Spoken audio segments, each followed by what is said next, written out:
Dans cette vidéo, nous allons apprendre à utiliser le logiciel Excel pour réaliser des calculs de fréquence à partir d'un tableau d'effectifs et ainsi des calculs d'angle pour tracer à la main un diagramme circulaire. Pour cela, nous allons utiliser le fichier avec le tableau d'effectifs que nous avions réalisé auparavant pour les pièces réalisées en menuiserie. Nous allons calculer la fréquence des épaisseurs comprises entre 13 et 14 mm. Pour cela, je rappelle la formule de la fréquence, c'est l'effectif divisé par l'effectif total, c'est-à-dire 1 divisé par 144 pour ses valeurs, 0 divisé par 144, 1 divisé par 144, et ainsi de suite, et ainsi de suite. Excel peut nous faire gagner du temps parce qu'il peut faire des calculs à la chaîne. Pour cela, nous allons faire égal 1, donc la cellule G4, où se trouve la valeur 1, divisé par la cellule G20, où se trouve la valeur 144.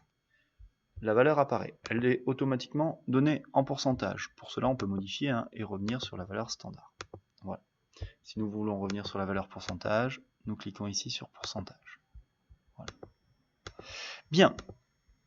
Pour cela, il suffirait ensuite, pour gagner du temps, que Excel fasse tous les calculs à la suite. Pour cela, je clique sur le petit plus et je descends. Seulement, ça ne fonctionne pas. Pourquoi ? Parce qu'automatiquement, il a fait descendre la valeur à côté, mais il a descendu également la valeur 144. Il faut donc qu'on bloque sur la première ligne. Ici, dans la formule, devant le 20, nous allons insérer le symbole $, qui est sur votre clavier. Pour cela, si je descends une seule fois, vous allez voir, automatiquement, il n'est pas descendu, il a conservé la valeur 144. Je me remets sur le petit plus en bas à droite, je descends, voilà, et là, ça fonctionne.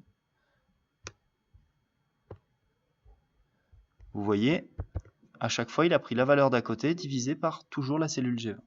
Pour vérifier que nous ne nous sommes pas trompés, nous allons faire la somme de toutes ces valeurs qui doit être égale à 1. Voilà. Ensuite, pour réaliser le calcul d'angle, il suffit de faire la valeur de la fréquence multipliée par l'angle total d'un cercle, c'est-à-dire 360. Ça multiplié par 360. Et nous avons la valeur qui s'affiche. Il suffit de descendre. Là, ça fonctionne bien car nous avons à chaque fois la valeur à côté qui est calculée.